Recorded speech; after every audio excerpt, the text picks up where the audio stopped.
Hello and welcome back to the She Can Ball podcast. I'm your host, Mahi Jariwala. Today we're joined by the strength and conditioning coach for the Atlanta Dream, Coach Jamal Baptiste. Thank you so much for coming on today. No problem. No problem. My pleasure. So how are you? I know that you got out of the bubble quite some time ago now, but what have you been Yeah. up to right now? Oh, right now, just doing some off-season work. Making sure check up with the ladies, see how they're doing. They're all overseas right now, and just getting ready for the new year. The year is about to close out. It's definitely been a crazy one, but I'm doing best to finish off on a strong and a positive high note. So that's pretty much what I've been up to. So tell us a little bit about your background. Where did you grow up and how did you get into strength and conditioning? Sure. Yeah, I grew up in Brooklyn, New York. In terms of my journey with strength and conditioning, I actually started at Long Island University in Brooklyn. I'm getting my experience there.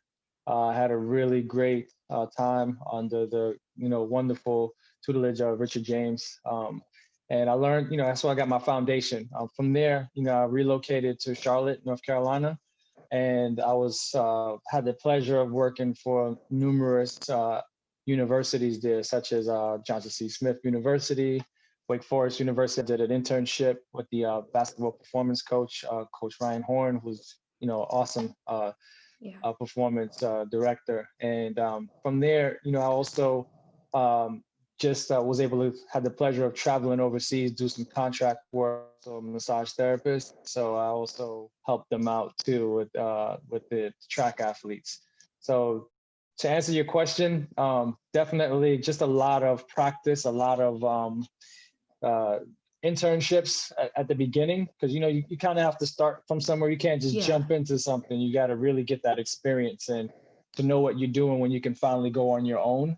And that was my journey. It pretty much I developed a really nice love and passion for it, and being able to know what someone needs get them from point A all the way to point Z. I Mm-hmm. think that is something that through time, it definitely, you can develop your own philosophy, but just learning from other coaches, so you don't have to make the same mistakes. You will make mistakes naturally, everyone Mm-hmm. does, but you know that you have the best interest of the athlete, and wherever you go, no matter what the setting is, whether it's professional or collegiate or high school or just in the private sector, you're solid. You can work with anyone, and that's the pleasure that I have of doing. Yeah, so did you play sports when you were younger? Like how did you even get into like the idea of strength and conditioning? Yeah, for me, it was more recreational. For me, I didn't play collegiately, but just in my career, I just had a passion for working with athletes. I started off bare bones. A lot of people could probably relate. Just personal training, and for me, I felt like there was more to it than that, because like in the commercial gyms and everything, there's like a quota that you have to meet, and it's like a means to an end at certain times. It all depends on the environment, but that was just my experience. And from there, I decided to take things to another level. So I got my advanced certifications, such as the CSCS and all the other certifications that allows you to work with athletes. And it's a really great thing to do, because again, you get to work people in groups, and now you're not just working with them one-on-one is wonderful, but now you get to see the group grow and develop the way that you shape them. So it's a really cool thing to see. Yeah, I think like that's something that kind of interests me. I know that I've always been someone that like likes to help people, and I think that that kind of strength and conditioning is cool, and you're able to kind of get a foot in sports without actually playing. Like you still kind of are able to Yep, be there. So, how did absolutely. you end up coaching with Atlanta Dream? Yeah, so with the Dream, I actually, met Coach Nikki. It was a facility that I was working at, and I met her there, and developed a really great relationship. And just let me know the opportunity, was coming up, and she just really liked my style of training, and just from my background, and just working with her on her body, from time to time with my experience with her. She felt it was a great fit. And I'll just say it's a blessing. Sometimes you just get put in the right position at the right time. Yeah. And then, like, what is kind of your role as a strength and conditioning coach? Great question. So my role is to just make sure that, keep the ladies healthy. We keep them fast, keep them strong, make sure that they're pliable, that they're not susceptible to injuries. It's not all just about lifting weights. It's really about just making sure that they don't crank out all 4 quarters, that they can last, each quarter, and not be, fatigued. So it encompasses everything, even talking about, nutrition, best practices as far as how to recover well, because Yeah. if you don't know how to do that, it'll affect everything. It'll affect your mind, especially with COVID. The things have changed a bit, in terms of the approach. For me, it's just been more of a holistic approach to things. So like learning how to, really eat the foods, drink certain things that will decrease inflammation, and imparting that on them, like, hey, you've had this pain or this ache over here, maybe if you try having this fruit or try, this herb, it may help you out to, allow you to not be, as sore, because in the body, when you look at pain, it mainly rests there with acid. So if you can get like what's called your pH balance, right? It's a chemical Mhm. balance in the body. If you get it to more of on a basic end, now that pain and inflammation cannot live there. It thrives on things being acidic. So, things like that, as far as nutrition, that's just kind of like one of the things, but all of those things are things that I focus on. And together with our athletic trainer, those are the things that we collaborate on. Yeah. That was really cool. I never knew about that. So you're saying like if there's inflammation or if there's pain somewhere, you want to avoid acidic foods? Correct. Right. You definitely want to do that, because not just from a place of, hey, I'm just going to stretch and I'm just going to drink water, after the workout, but even the foods you eat after will help you to actually recover a little faster, help you to sleep better, and even the times when you eat, as well.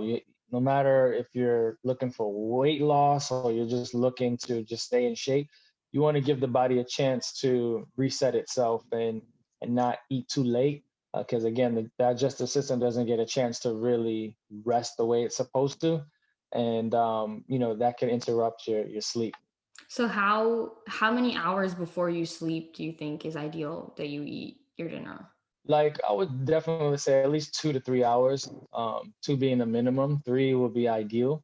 Again, because it'll allow your food to properly digest, and then you can have like a liquid, let's say like a protein type of liquid.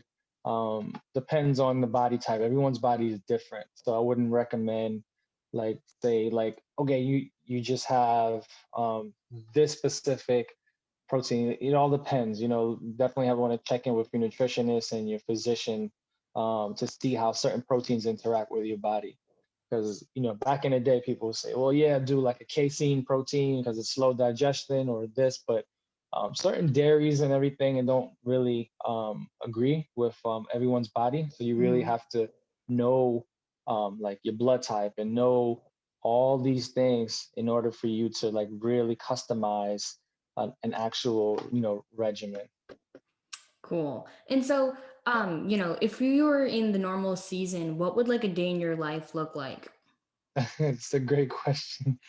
So it's a lot of communication. So, for example, just communicating with coaches about, athletes, and mostly, our athletic trainer as well, in terms of certain athletes that may have like things from postseason, certain nagging injuries or potential things that may be going on in their body, and then working on that, honing in on that, and then being able to be around for practice to make sure that the team is warming up properly, because of practice, they're doing their skill specific work, but they also have to make sure that they don't get hurt in practice either. So they have to get a nice thorough warm up. The warm ups could be anywhere from 10 to 15 or even 20 minutes.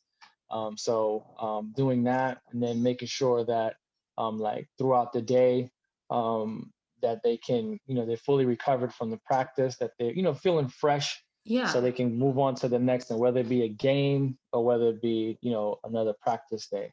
So just an FYI in terms of like my day to day, that's what it entails. And again, with my other skill set with massage therapy, I also help out with that, just making sure that the muscles are not overactive and spasmy, that is elongated, so they make sure that they can move efficiently.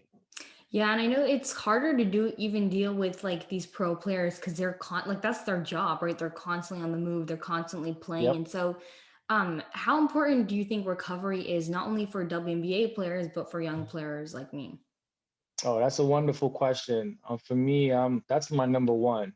Recovery is huge, mainly because it not only allow you to just come back stronger, but it'll balance you out. So, like I was telling you earlier about sleep, getting Mhm. an adequate amount of sleep, it helps to reduce stress, and it also helps your body to grow. Like when you're working out and everything, right? The little microfiber tears that are happening in your muscles, but actually when you're sleeping you're actually getting to repair that, so that's important. Also being able to be in the right mindset, especially nowadays, right? There's a lot of stress, Yeah. a lot of uncertainty going on in the world. So just being able, practicing too, like it, everything matters in terms of mental health, physical, spiritual health, and being able to tie all that in and Mhm. have that balance. Like when you talk about health, it's not just exercise and nutrition, there's so much more to it than that. So being able to recover is a big part of that as well, because that allows you to maintain that balance. You know what I mean? Like, Yeah. say for example, if you're if you're consistently stressed, you may not be able to sleep right. You may be very irritable, and it may transfer over to your muscles. Like, even though, yeah, you stretch, because you're stressed, right? The body perceives that a different way, and it goes into not to be too sciencey, but what it does is just kind of like protects you by just keeping you in a state of fight or flight, which is basically the sympathetic nervous system. It's where you are just constantly, you're on edge, and you produce like stress hormones like cortisol. So that we want to stray away from that and go towards a more parasympathetic, which is more rest and digest, which allows the body to perform at an optimal level.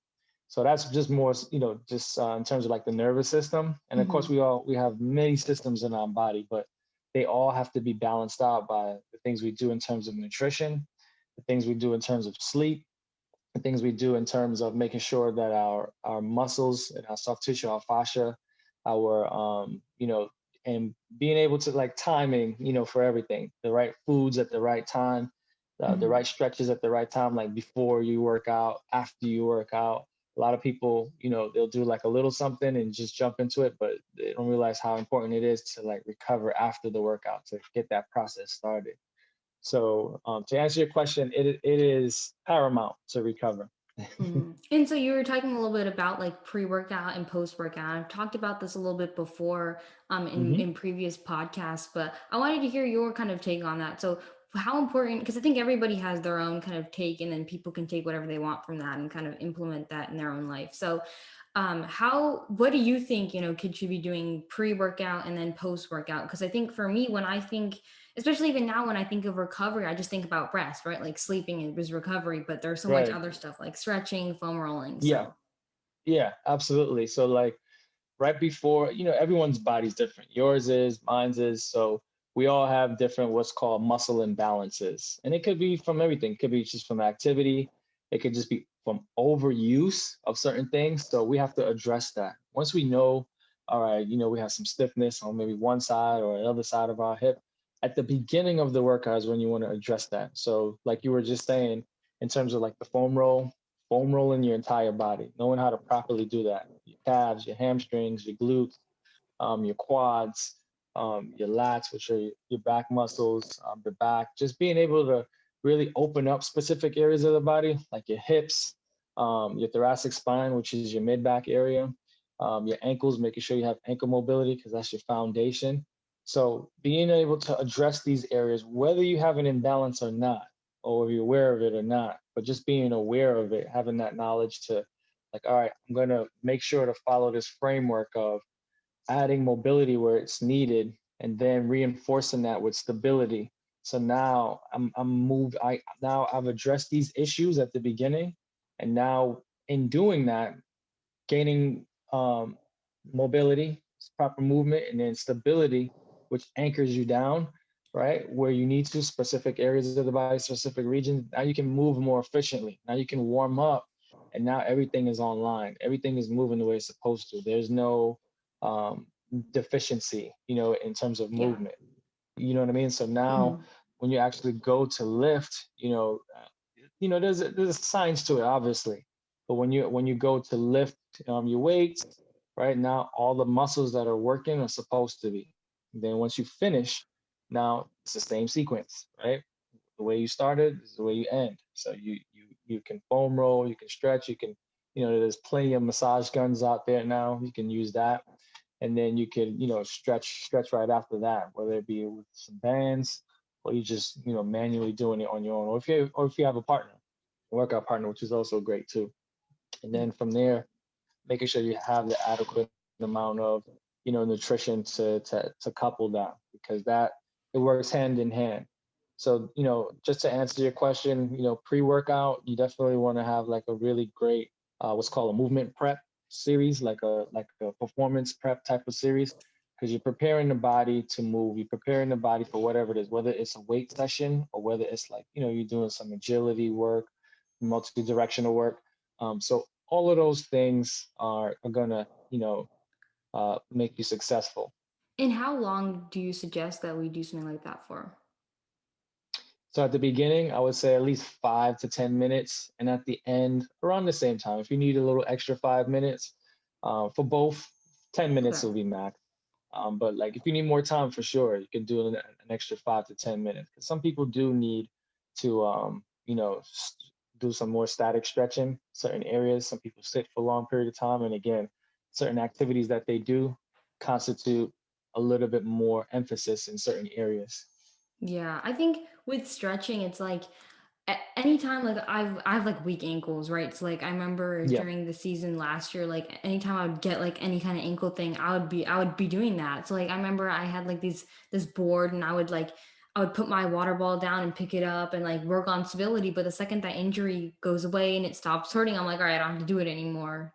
And I think that like it's hard to keep ourselves involved with stretching and remembering to do all the stuff unless there's something like causing us to do it. So, but like you're saying, 5 to 10 minutes, I think we can do that. Yeah, yeah, and that makes a world of a difference. So like, just like you were saying, like just doing those things, whether it be foam rolling, stretching statically, some like activation work with like some mini bands, and maybe some balance work.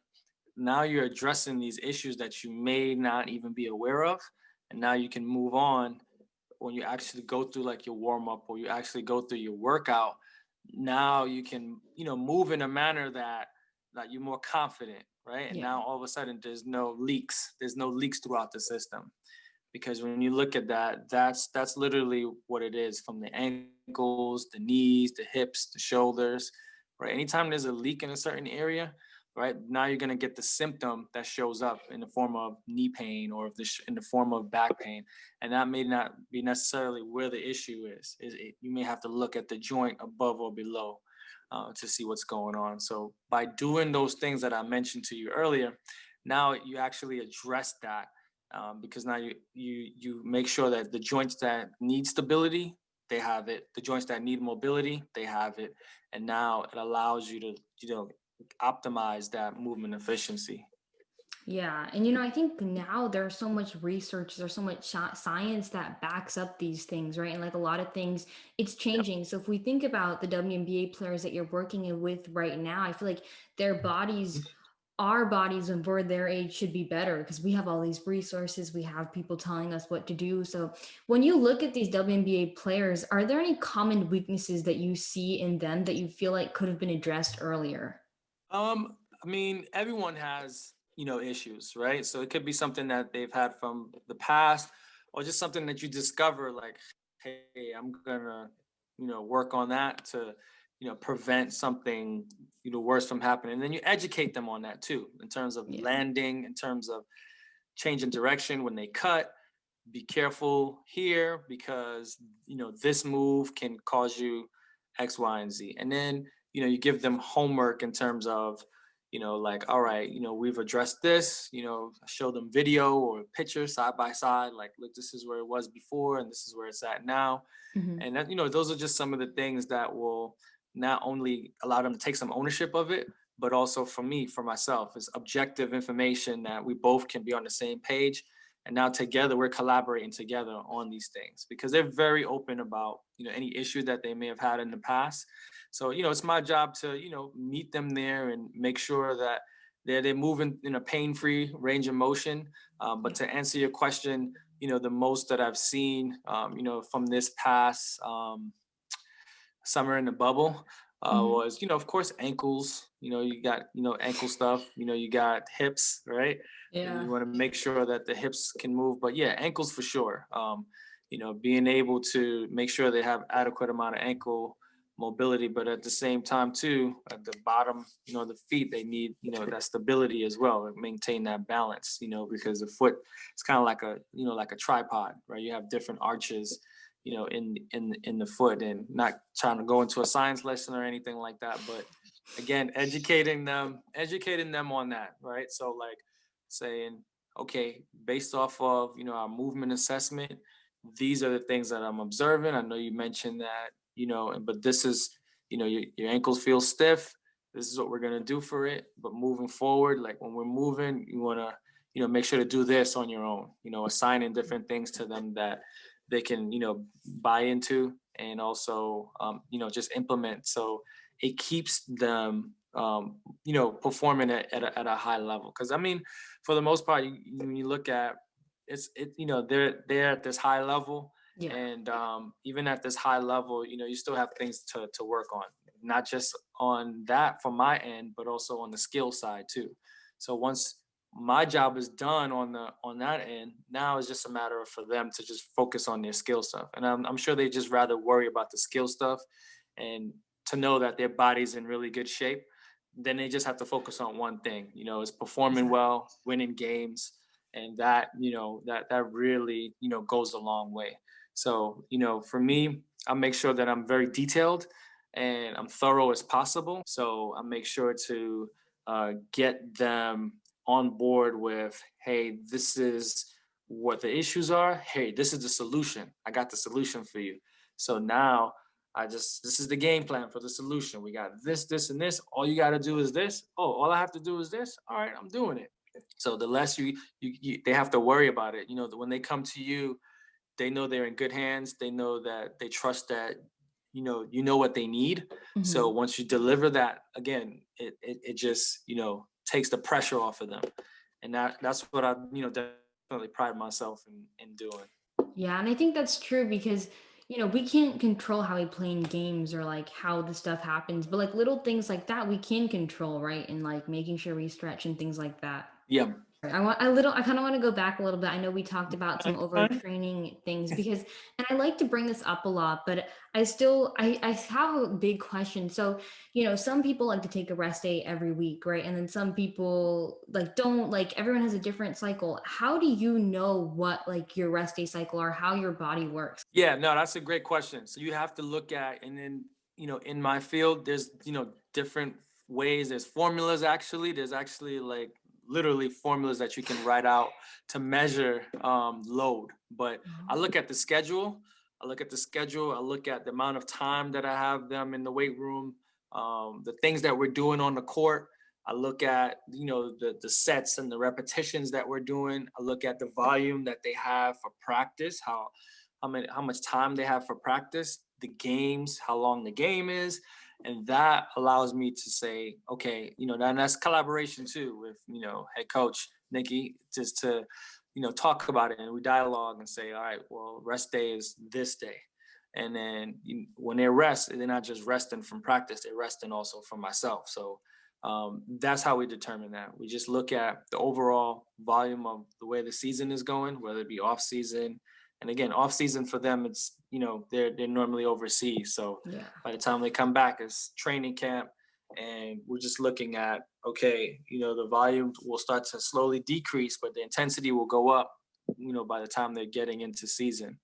So that's how I determine that. Yeah, and like I think you brought up a great point. We think about NBA players, they usually take the off season off and they rest, they take a break, but with WNBA players, they're gone playing overseas and stuff. Do you think I don't know if you would know too much about with NBA players, but do you think that there's a difference between how the WNBA schedule works and NBA schedule works just for that reason? Yeah, I mean, again, like the majority of the players, not all of the WNBA players go overseas. Some of them do, take the time to just take off. But Yeah. just like you were saying, um, in the NBA, just from just talking to some of my colleagues, they actually, yeah, some of the majority of the guys, they'll take that time to either work on their bodies or spend time with their families, and they do their own thing with their own private coaches. Yeah. For the WNBA, they're going straight overseas, so they're playing all year round. So it's a challenge. So it's like, again, it's just about, just like you were saying earlier, like what I do is just to stay in touch and make sure that if they need any resources, to make sure that they have it, sending them information if they need it, whether it's be videos or getting on a call like this, and just checking in, just overall, how's everything going, anything, like games are going, and just getting engaged from that to impart that information, like, all right, well, you should be possibly doing this on this day, and maybe rest on this day, based off of what you have, going on out there. And then if need be, touch base with the coaches out there, as well. For me, it is a big difference. But again, once I have them again, it's a matter of making sure that, that they can get that, from me, just being able to understand that, okay, they've come from overseas playing nonstop games, and now they're coming back into a system here that they're familiar with, but they are going to need, some leeway, like, to gradually build back up, so when I get them, it may not be like, okay, we're going hardcore weights, everything like that. It could be like, hey, we're going to do some band work, we're going to do some, more functional movement type of stuff, Mm-hmm. so they can recover a little faster, from that, and then just really focusing on, the recovery pieces of everything. So now they start to move a lot better. They start to get reacclimated with training camp, and now getting ready for the season. And now they're able to, go the way they need to. So, I mean, those are things, those are factors, to consider. Yeah. And I Yeah. kind of want to shift over to the strength part of it, because I don't know if Mhm. this is female athletes in general, but I know for me and kind of like where I've been, um, there's not as much focus on strengthening. We think about skills, we think about conditioning, and those are like the main things that people focus on. But with strengthening, I don't know what it is with female athletics, but I feel like it's not as important. And I know for me personally, I prefer to do skill work over everything because I feel like it's most tangible in a way, right? Because you feel like, oh, my shot's getting better or my handles are getting quicker, and that's going to help me directly onto the court. So how important do you think getting stronger and strengthening is for female basketball players?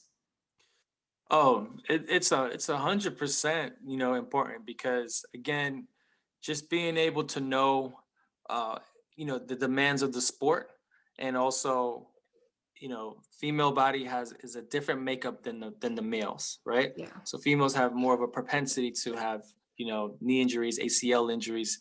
So being able to strengthen the backside, what's called a posterior chain, is huge for a female. So just having that hip strength, because you need that for, when you're shooting, when you're changing direction. So, as much as, and I get it, I've worked with plenty of females, so I know that, the concern, right? Not to be too bulky, or not to even mess up the game, as far as like you said, messing up a shot.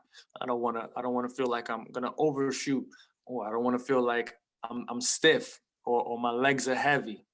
So being able to space out the workout days, to where when you are playing, Now it's optimal. It's not like, compounding everything with practice and with the actual games that take place. So those things, in terms of organization piece are important, but in terms of strength, 100%. Like no matter what sport you play, you need a certain degree of strength because it's a physical game. Yeah. So no matter what your position is, you need to make sure that nobody's throwing you around, that you can, absorb some force and redistribute that. But strength is paramount in this. It's the prerequisite, for speed. So you definitely need to be strong. It's important, and I mean, no matter how you develop it, whether it be through various bars, bands, kettlebells, you have to develop, a baseline of strength, because that's what's going to carry you, through the game. Exactly. So, what do you think the ratio, because especially right now, because I don't do practices, I'm not playing right now, I'm just kind of training by Mhm. myself. So, what do you think the ratio should be of strength training versus skills and agility stuff? And what kind of, how should that work? Should it be like a certain day, or what do you suggest? Yeah. So honestly, it depends on, like the season. So like you're in off season, you definitely want to get your strength up, right? When you get into like preseason, yeah, you want to focus more on the skill work. And of course, once you're in the thick of the season, you're maintaining that level of strength. The intensity is up when you do lift, but you're not lifting as much as the off season. So off season is when you really want to develop that strength. And then again, preseason, you're just making sure you're focusing on your conditioning, your skill work is going up. And then for the season, you're not working out as much. So say, for example, 2 days out the week, as opposed to the off season where you would probably work out like 4 days a week. But for yourself, right now, the question I have too is like, how does your season work right now? So that's the thing, like we don't, because it might be March, but I honestly don't know, especially with California's COVID rates going up. Got you. So for you right now, the sky's the limit. You can definitely, get your strength in and still be working on your skills work. So like if you want to separate the days, you can do that. If you do it on the same day, I would definitely just make sure it's at least 6 to 8 hours apart. So maybe doing like a strength workout in the morning and doing some skills work like in the evening, in the late evening, just so it doesn't, Yeah.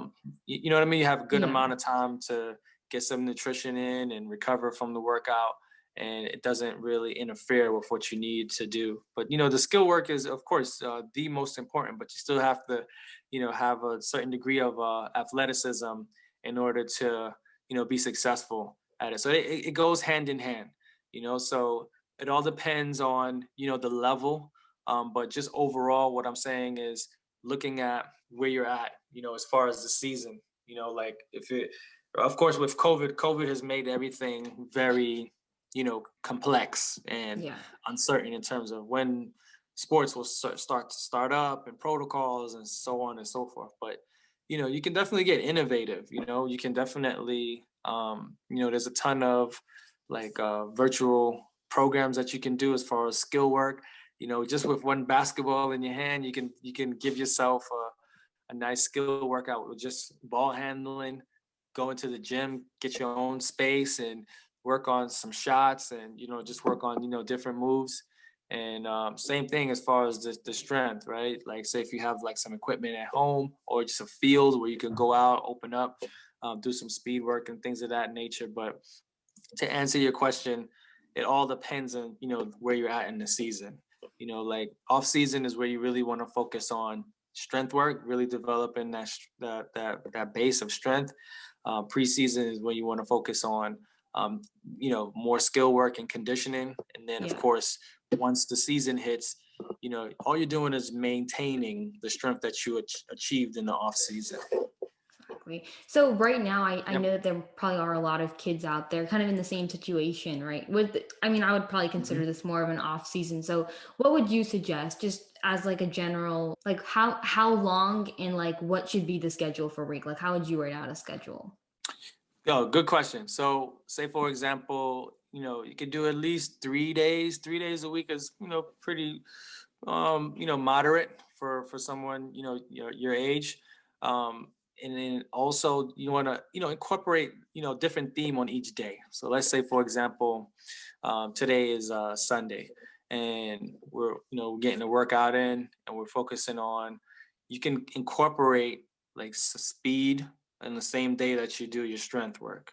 So like you come in, you do your warm up, your soft tissue work, and then you just work on just speed mechanics. So you can focus on like deceleration, focusing on just stopping and starting. And you can do that with a ball, right? You can be in the gym and just working on that, because now it transfers over. You want to make sure it transfers over, because again, a lot of times we do certain things and do certain drills, and it's like, does this really carry over? Mhm. This is, some people is just, they do, speed drills, and it's mainly for like track. And of course, it'll help you run better. It'll help you run more efficient, but actually putting that basketball in your hand and working on speed, that's more relative to, and it relates more to what you do. So Yeah. you get Because what I'm that was saying? yeah, because that was Mhm. another question I was gonna have for you. Like, what do you Mhm. think is the most efficient way to train, even strength and conditioning wise? Because I know some people like run 3, 4 miles a day, but then there's some people that come out and they're like, that's not necessarily efficient, right? Because you're not Yeah. doing that in a game. So Right. So, again, getting back on the court, and then you could use those markers on the court, like the free throw line, the half court line, the opposite free throw line, and you can, you can play around with the volume. So, yeah. for example, you sprint from the baseline to the free throw line 4 times, right? You know, maybe with one hand, right? 2 times with the right hand, 2 times with the left hand, right? Not only you working on conditioning, but also you're working on speed, you're working on deceleration once you stop at the free throw line. So that's one example, right? Because you got to think about also, the type of energy demands that basketball, that it demands. It's a quick, fast twitch type of sport. So when you train that way, now you're actually developing those muscle fibers in the body. It could be where the next day that you're working on more like change of direction movements on the Hmm. court. So it could be around the 3-point line, working on some shooting, or just working on some offensive moves. And then once you finish that, then you actually go into like a strength session, like a 20-30 minute strength session, like full body session. And then from that, then you just recover. So that's like like a nice sample of, something that I would work on. Like say if I was working with somebody like you, or anyone else, that's typically, just that's how I roll. Okay, very cool. So, Yeah, yeah, my last question for you is, do you have any advice that you sure. have for young players who aspire to play in the WNBA? Consistency, consistency is everything. The one thing I would say is to never give up on your dream. Even if it doesn't happen, don't think anything, less of yourself, to continue to just keep getting better each and every day, not just as a player, but as a person. That's the key. Yeah.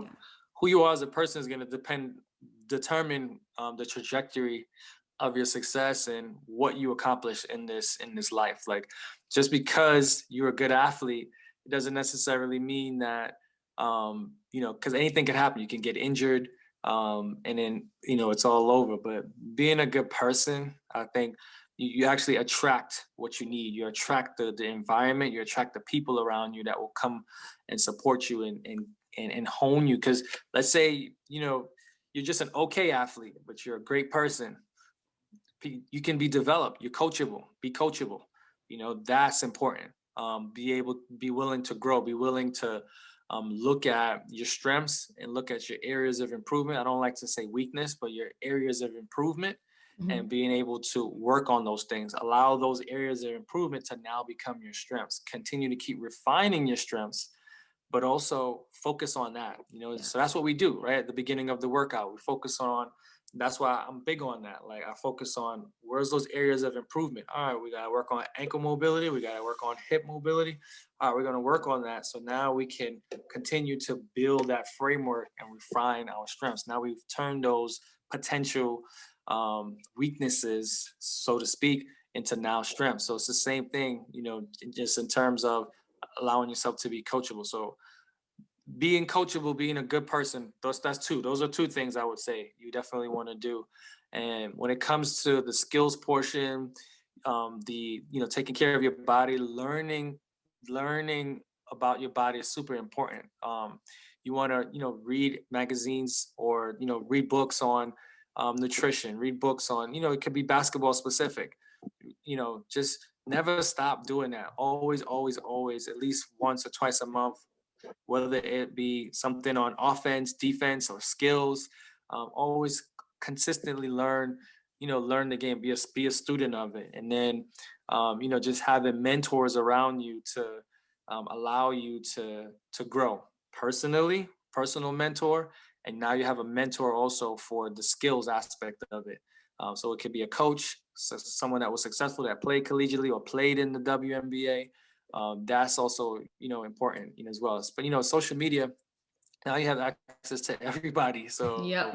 you can always reach out to people on social media if they're willing to, and just drop them a line, uh, things of that nature. But I think those things are super helpful to allow the up and coming generation to be able to get, because it's not handed, and the Yeah. probability, just realistically, it's a small percentage of people that get into the WNBA and the NBA.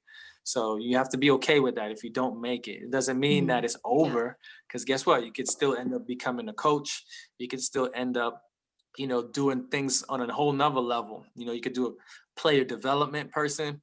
You could still end up working with them even though your dream wasn't accomplished. So that's a realistic, for some people. But for those people, those special people that know that they have it, that know that they just need that environment, or they just need an opportunity, you got to keep going. You have to keep going in terms of yourself. Each and every day is an opportunity to get better. Like we will never know everything, in Yeah. the time that we have. So we Hmm. need to continuously, each and every day, keep learning, keep growing, keep learning, keep growing. That is something, I would definitely say, just from personal experience, that's important, and that's gotten me to this level. I would say if I weren't doing those things, there would be no door that would just fly open like that. Yeah. And that was a great piece of advice, because I think right now with COVID, I think me included, I think at the beginning of COVID, I was very diligent with my workouts. I have a plan, and now I'm kind of lacking out because we don't know when things are going to start opening up. But, looking at it every day and knowing that you never know, right, what's going to happen tomorrow. So very true. Well, thank you so much for coming on today. I really appreciate your You time. got it. No problem.